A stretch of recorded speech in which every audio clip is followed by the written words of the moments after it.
Good evening, folks. This is The Weird Part, and I am your host, Vincent Treewell. This evening, I would like to discuss a phenomena that has gotten more and more attention over the last few years, something that I've experienced, and something that many, if not all of you, have probably also experienced. I am referring to the Mandela effect. I'll go into a little bit later why I really don't like that term, but I think many people know what it means. When you have memories that are contradicted by the historical record, where nothing you can find matches the memory that you have, where you have seemingly false memories, but yet there are a significant number of other people who have the same false memory. It's fascinating, bizarre, and somewhat frightening, to be very honest. So that's what we'll be talking about tonight. The Mandela effect. What is it? What is it not? And what the hell? Let's get started. The term Mandela effect was coined in 2009 by prolific author and paranormal researcher Fiona Broome. She arrived at this term because in the news, in the documented history of the world we live in, Nelson Mandela had served a lengthy time in prison in South Africa as an anti-apartheid activist and was kept incarcerated for decades. But in 1994, he became president of South Africa and received a Nobel Peace Prize for the peaceful transition of power from the apartheid government to a popularly elected government. And he and the last white president of South Africa, a man named de Klerk, both were awarded the Nobel Peace Prize for a near impossible task of creating a peaceful transition of power, which they did, and that's a great thing. Mandela, was president of South Africa from 1994 to 1999, and eventually died at an old age in 2013. However, Fiona Broome had a distinct memory of him dying in prison in the 80s, and she coined the term Mandela effect as an umbrella term for when your conscious memory does not match the historical facts, does not match what can be shown in the records, in the data, in the news. I've never liked that term because I don't think that that's what happened with Nelson Mandela. And I don't think that the things that we call the Mandela effect almost ever involve big political changes like that. They're always little things at the periphery. My own personal belief about why people remember Nelson Mandela dying in prison in the 80s is because American media doesn't really cover foreign affairs very well at all. And there's a lot of reasons for that, including a lot of Americans aren't really that interested in stuff that happens outside of America. Be that as it may, in the 80s, apartheid in South Africa started to become an issue in America. And in 1987, there was a very popular and, a critically acclaimed movie called Cry Freedom, starring Denzel Washington, as a black anti-apartheid activist who was murdered in prison in South Africa. The that's not about Nelson Mandela. That's about a different man who was a real person. It's based on a true story, named Stephen Biko. Steve Biko was an anti-apartheid activist, and he was murdered in prison by the police. That happened. But that's the character that Denzel Washington's playing. If you're an American and you're not particularly watching the news that closely, and you're not that into South African politics, it would be really easy to conflate in your mind that the guy in the Denzel Washington movie and Nelson Mandela were the same person, and that he was murdered in prison. I really believe that that explanation is probably why people think that Mandela died in prison in the 80s. But it was Steve Biko that died in prison in the 80s.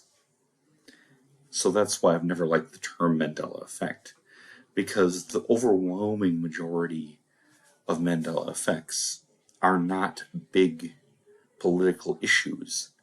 They're small peripheral things that you're never quite sure of. But that is where the term comes from. Interestingly, Ms. Broom is primarily a ghost hunter and has written a lot on ghost hunting and spirits and things like that. But she did coin the term Mandela effect. And I'll just use it here because people know what that means. And it's just a lot more convenient. I first became aware of this false memory phenomena a few years ago when I looked up a movie that I had seen in the past. I have a distinct memory of watching the movie Donnie Brasco, where Johnny Depp plays a FBI agent who has infiltrated the mafia. And I distinctly remember watching that movie when I was in the military and watching it with one of my friends in 1992 in California. I also remember watching it with a different friend in Fort Benning, Georgia in 1994. And I distinctly remember one scene which doesn't appear in any other similar movies like, say, Casino or Goodfellas or any of that. And that is a scene where the mafia guys have a meeting in a Japanese restaurant. And the Johnny Depp character, Donnie Brasco, is wearing a wire in his boot. And the maitre d' of the restaurant asks them to all remove their shoes, as is traditional. And knowing that he can't expose the recording device, Johnny Depp goes into this outraged speech about how the Japanese killed his father in World War II, and it leads to the mafia guys basically committing a hate crime on the maitre d' of the Japanese restaurant. That's a really unique scene. That doesn't happen in The Godfather. That doesn't happen in any of 100 other mafia movies or FBI movies or what have you. That happens in Donnie Brasco and nothing else. I remember watching that with two different friends of mine and just commenting that he really went over the top on beating up that guy. And one of my friends commenting he had to do that or they would have killed, the mafia guys would have killed it. But the only problem is Donnie Brasco wasn't created. It was released in 1997. I've watched it since. I've watched it with my wife. But I apparently have a false memory, a couple of false memories, of having watched a movie that didn't exist at that time. And when I just happened to look up Donnie Brasco on IMDb, and it said 1997, yes, I freaked out a little bit. I didn't know what to make of it. And I started, Sure, I'm looking this stuff up, and there's just no scenario where I could have seen that movie with those guys at that time. And we haven't really kept in touch, so I couldn't have seen it with them some other time. It's a false memory. At least it's an inaccurate memory. That memory doesn't match the facts of the world we live in.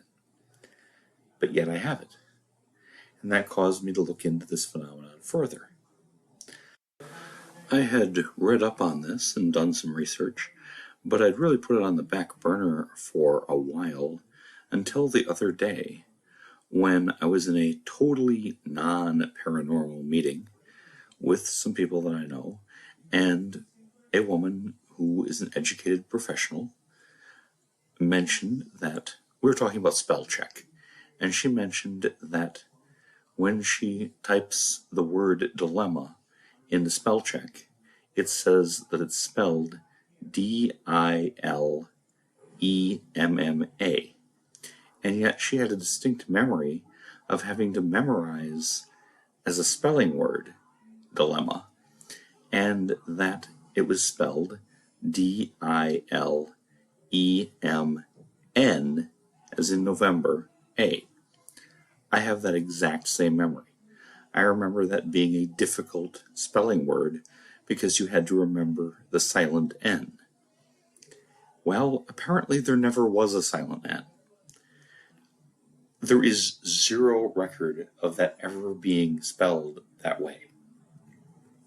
It's not a difference between British English and American English. It's not that it was at some point changed. It's not that there's alternative valid spellings. No. It apparently has always been two M's, no N. Even the word history, the etymology of the word dilemma supports it was always two M's, no silent N. Which begs the question, why the hell would we both remember something that's so counterintuitive and remember that that was a difficult word to spell because of a silent N if that never existed? I bring that up because there are at least thousands, and it's easy to extrapolate millions of people who remember having to memorize the word dilemma and having to memorize the silent N. And yet, there's no record of that anywhere. And that's the core experience of the Mandela effect, where you have clear memories of something that there's no record to back that up at all. That quite the opposite. It appears that what you're remembering is all wrong. But this wasn't some... I fully understand the human memory is fallible. It is imperfect. There are many problems with human memory. And that's a big factor in criminal cases. It's a big factor in any number of things. But usually there's some rhyme and reason to it. Why on earth would we remember a spelling word that from years ago that has this silent N that apparently never had? And unlike some misspellings, and I don't claim to be good at spelling. I need spell check. I use it for everything. But unlike, say, spelling ghost without the silent H, that's what I would call a natural misspelling. You spell it the way it sounds. Spelling dilemma with a silent N isn't a natural mistake. It's something that you would have to make an effort to remember. Well, why were we taught that? Were we taught that? And if we weren't taught that, because there's no textbooks, nobody's been able to find a textbook that documents it being taught that way, then what are we remembering? Where does such a minor, trivial, but still weirdly specific false memory come from? Why would I have that memory? And why would this woman who didn't grow up with me, didn't grow up in the same area, also have this memory? And thousands and possibly millions of other people. There's websites about this, specifically about the word dilemma, and why people remember there being a silent N that now cannot be located. It is really a actual real life mystery. Nobody has, to me, a credible answer for it. And yet there it is. People I know remember it that way. People online remember it that way. A lot of people remember it that way. And yet that's apparently not what happened. Where does something like that come from? And that is the Mandela effect. I'll include in the show notes a link to at least one of the websites connected with the dilemma issue. I have to tell you, this is a difficult topic to research. A lot of people have deeply emotional views about their memories. I stopped talking about it online after a guy totally lost his shit and just went off on me because I questioned whether the breakfast cereal Fruit Loops used to be spelled F-R-U-I-T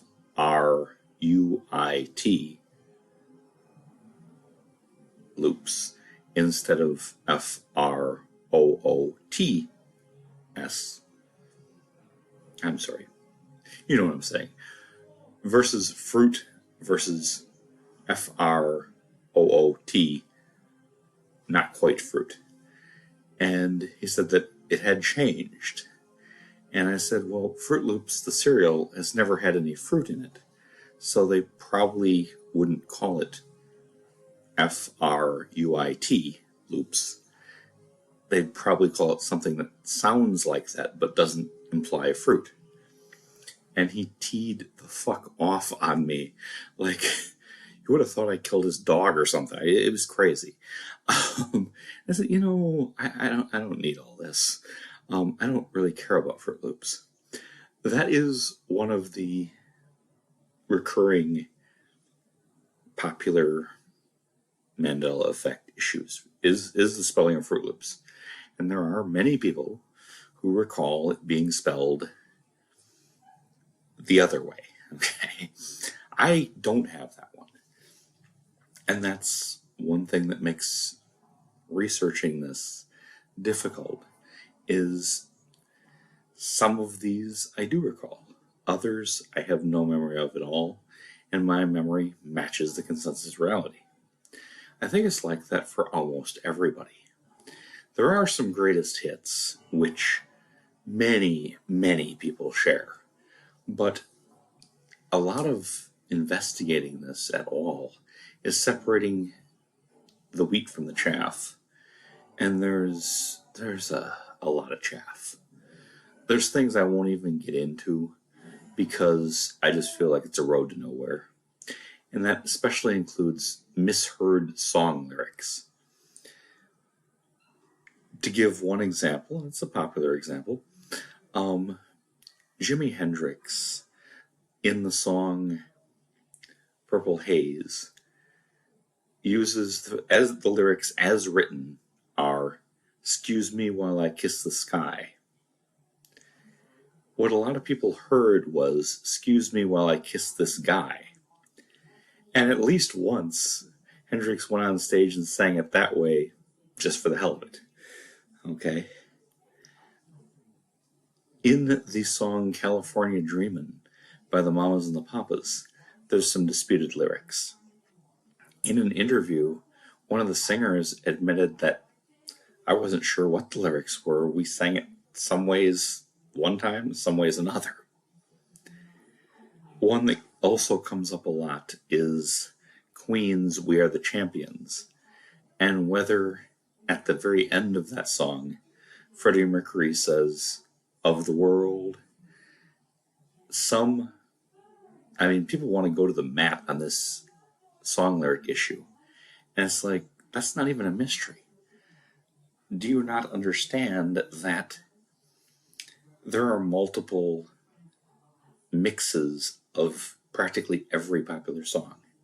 And that sometimes radio stations cut off the last few seconds to make room for a commercial or another song. I've heard "We're the Champions" countless times, and I've heard the clipped ending, and I've heard the one that ends with "of the world." In my experience, they both exist, and sometimes the radio plays it one way, and sometimes it plays it the other. I don't even get into that because I don't think it proves anything other than people mishear lyrics a lot. There's also things in movies that you totally remember and find out they're wrong. And obviously this hits close to home. I try to avoid things that come down to somebody mumbled, because it's really very few people perfectly enunciate each word. A lot of times we kind of mumble, don't fully finish a word, perhaps have a regional accent, or are talking quite fast, or are talking kind of slow, and it comes out sounding slightly different than maybe what it was written. An and a "the" sound really similar, and yet there's an ongoing conflict over whether Anne Rice's book, which became the movie starring Tom Cruise and Brad Pitt, Interview with the Vampire, or Interview with a Vampire. And I don't take a side on that because I've seen the flick and I just honestly don't remember. In fact, I've seen it a couple times. Did it change? Was it "a" and then it became "the"? I don't know. But that is a recurring Mandela effect that people have strong views on. Among the most common and ones that I do experience, or that I do have currently inaccurate memories of, are the Berenstain Bears. When I was a child, my parents got the books, and we got them from the library, and sometimes I got them as gifts. They're a series of children's books about these, anthropomorphic bears that learn lessons and stuff, and it's a children's book about the Berenstain Bears. When my children were young, I got them those books. And to the best of my memory, for what it's worth, Berenstain was spelled Berenstain,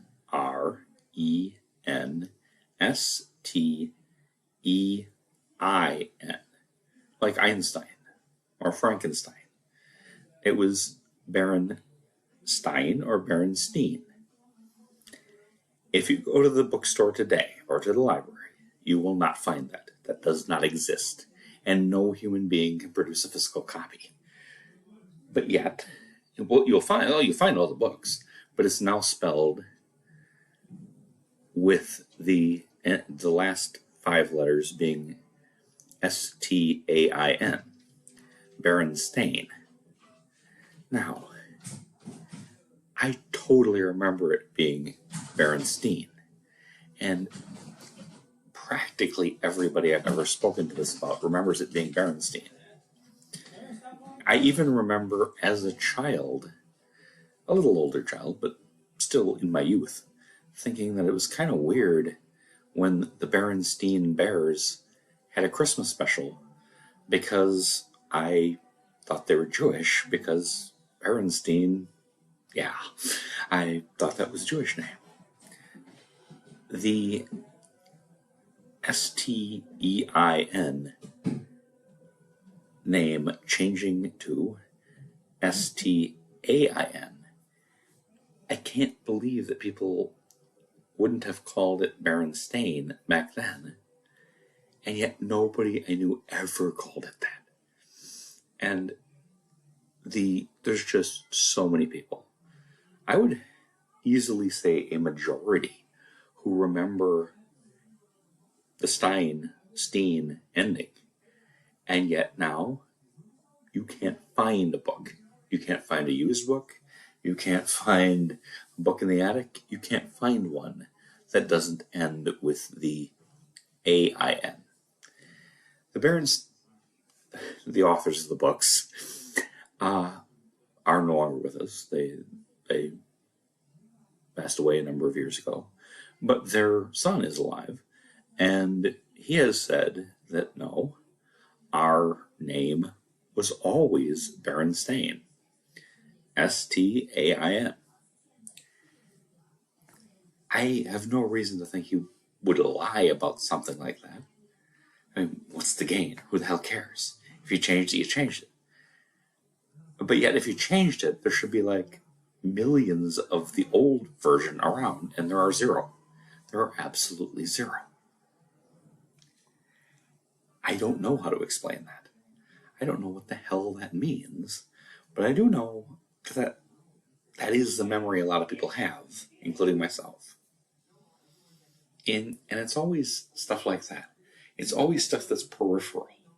It's never, for example, I've never, even online, heard of one person who remembered a different set of presidents within our living memory.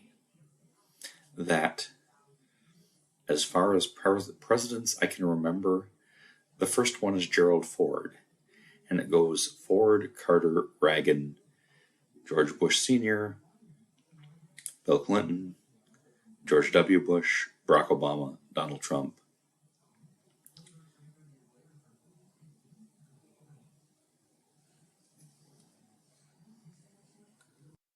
And on to the current Joe Biden. And nobody I've been able to find remembers anything different than that. It's never the big important issues. It's always peripheral stuff. Logos for companies. But never the company you work for. Things that you recall, but it's never like a major focus of your life. I don't know why this happens or what it means, but I know it has to mean something. And there's several theories out there, which we'll discuss in just a moment.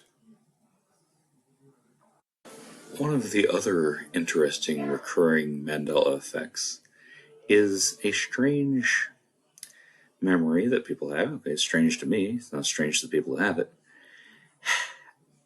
About a movie. A movie starring the comedian and actor Sinbad.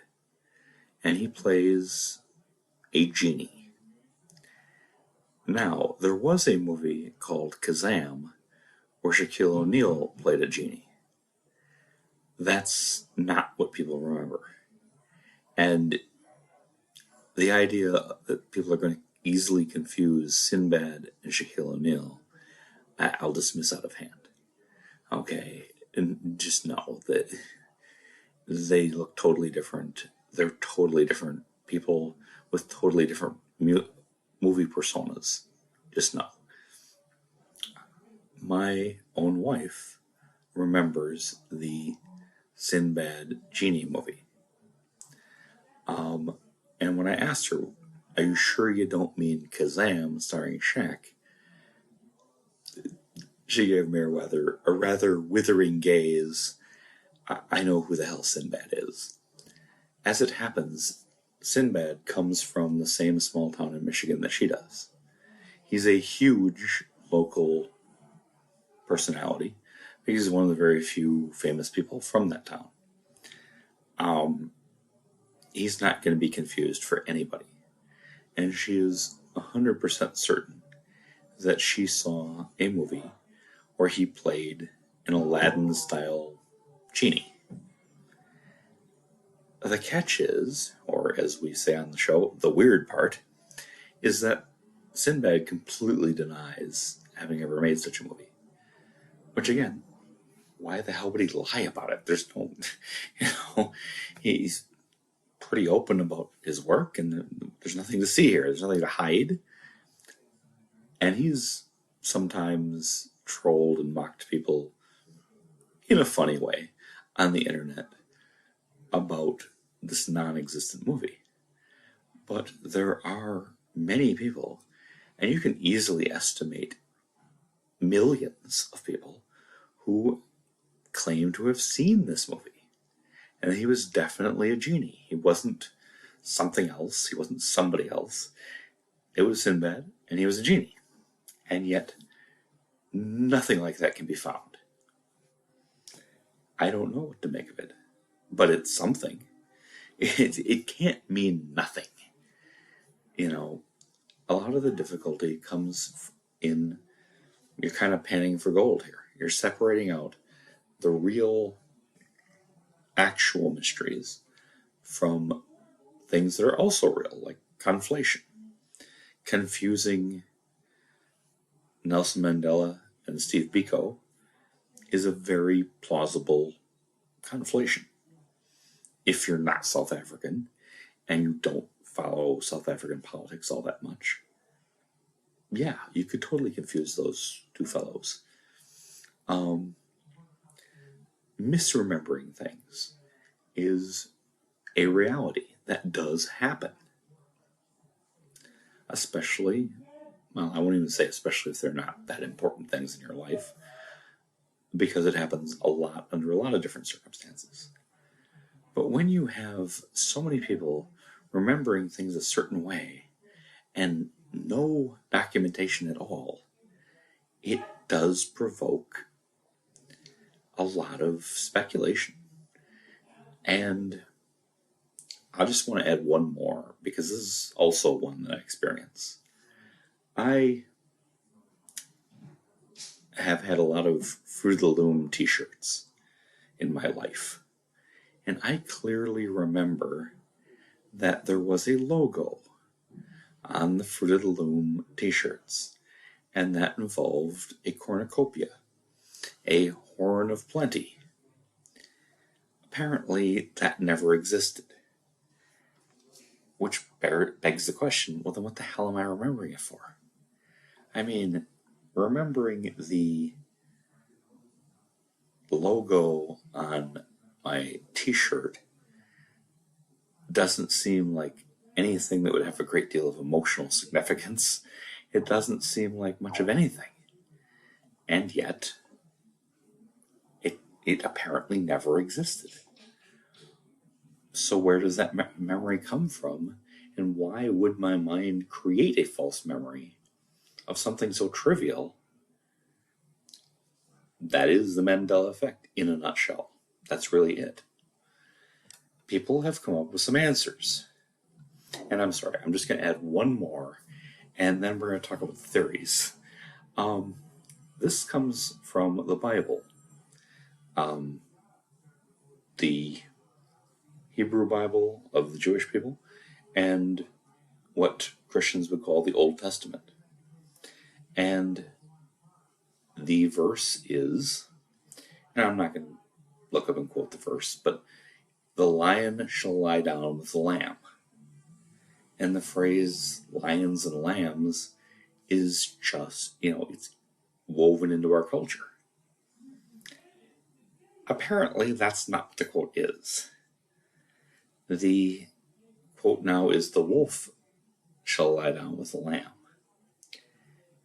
But yet, I totally remember it being the lion shall lie down with the lamb.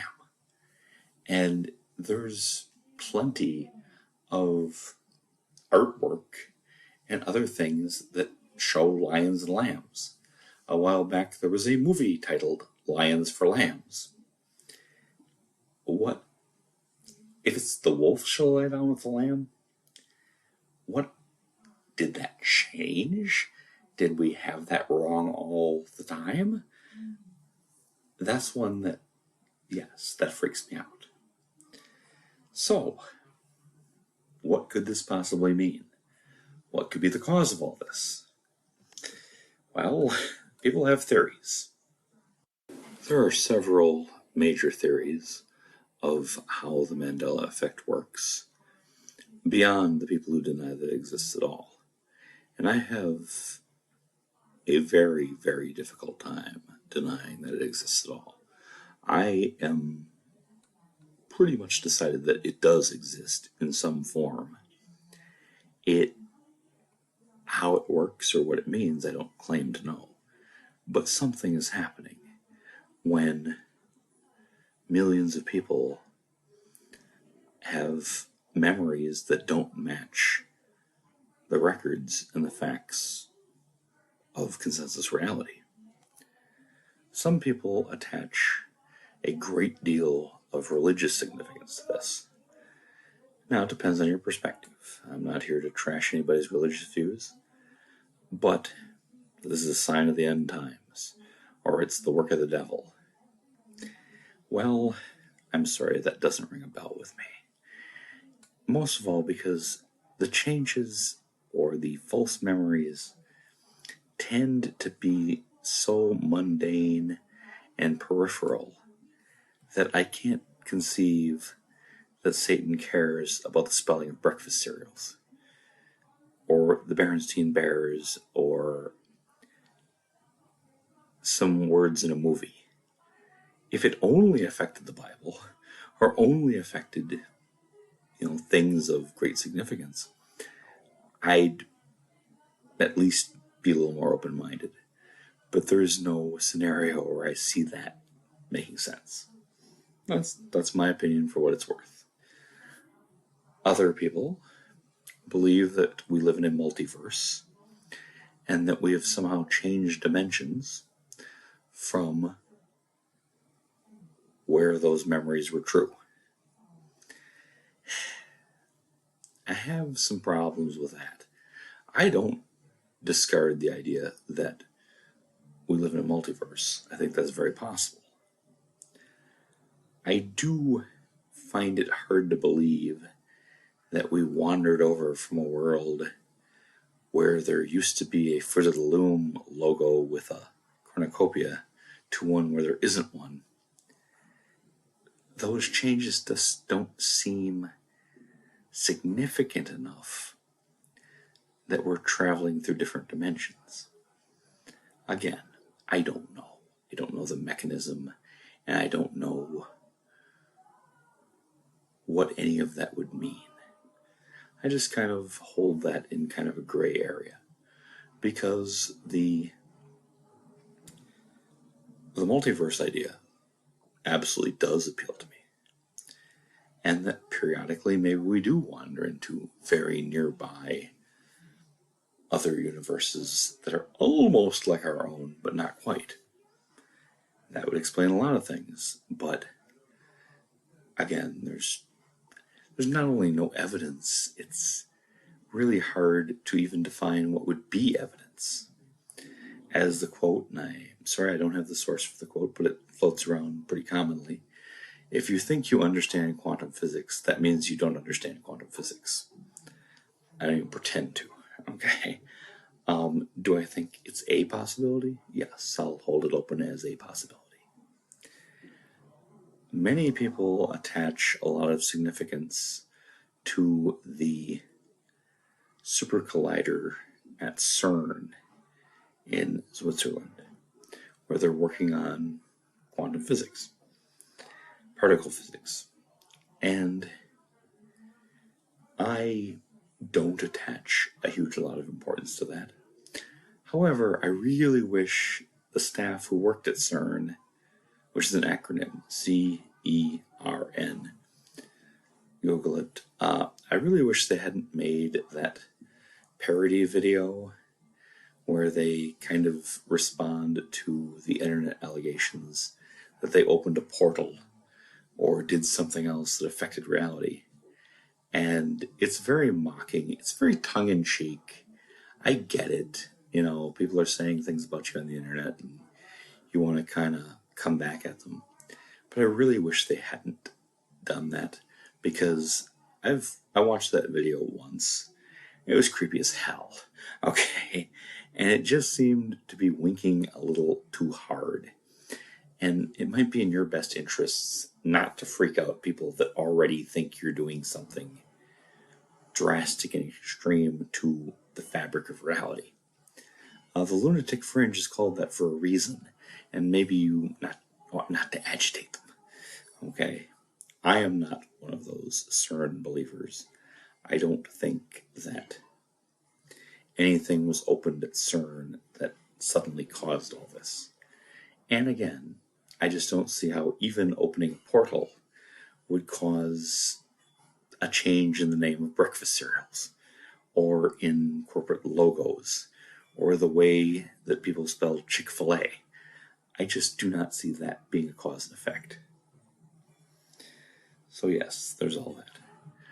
I read a very interesting essay a while back where a person proposed that this was a long-range government testing program to see how much they could change the narrative and people would accept it. That made a lot of sense to me.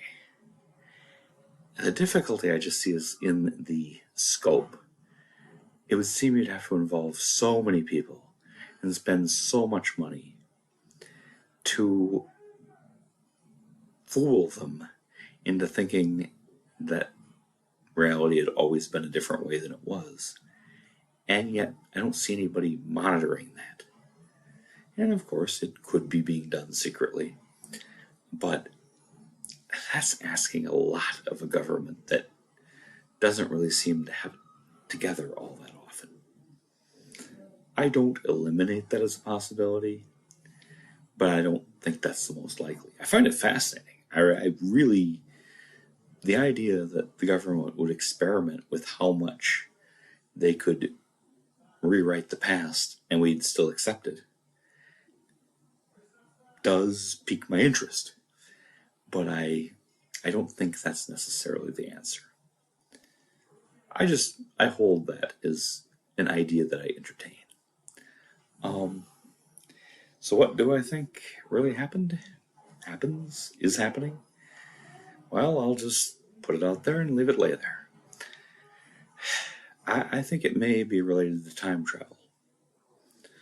I believe that at some point in humanity's future, we will discover how to do time travel. Real time travel, Back to the Future type stuff. Yes, actual time travel. Not something that can only be done in a lab, and not something that's, a theoretical physics problem, but real, true time travel. And we may not discover that for 1,000 years, 10,000 years, however many years. But once we discover it, and it's really back to the past, forward to the future time travel, then it's always here. And I, at least tentatively, do believe that time travelers walk among us. I've written a novel about that hopefully we'll see daylight one of these times. But that covers some of the practical issues that would result from time travel. Could someone going back to the past change something and affect the present and future? I tend to believe yes. But, like the Mandela effect, I don't believe it would be important things. I don't believe you could go back in time and stop Hitler. Because I believe to change such a important point in history would preclude your own existence, and therefore you couldn't go back and do it. So I don't think you can go back in time and make big changes. But do I think you can go back in time and make trivial changes? Yes I do. And would that result in something being spelled differently? Would that result in a logo looking different? a line in a movie changing, a line in a song changing? Yes, because that's the sort of trivial stuff that wouldn't preclude your existence. Not to say that it doesn't matter, but it wouldn't change history so much that the time travel program doesn't exist and the time traveler doesn't exist and it can't be done. So that's my favorite theory amongst several, and there's probably several more that I haven't heard yet, but that's what I would suggest is going on. That the past has been changed, which is no small thing. I mean, that's pretty huge. That possibly people from the future have come back to our time and to past times and intentionally, or in my humble opinion, more likely unintentionally, changed something so that the past has been changed retroactively. And we remember the way it used to be, but reality has been altered. And that is where I will leave it for this evening. That is only my opinion. Please feel free to share yours. As usual, thanks for listening. This is The Weird Part. I'm Vincent Treewell. Thank you and good night.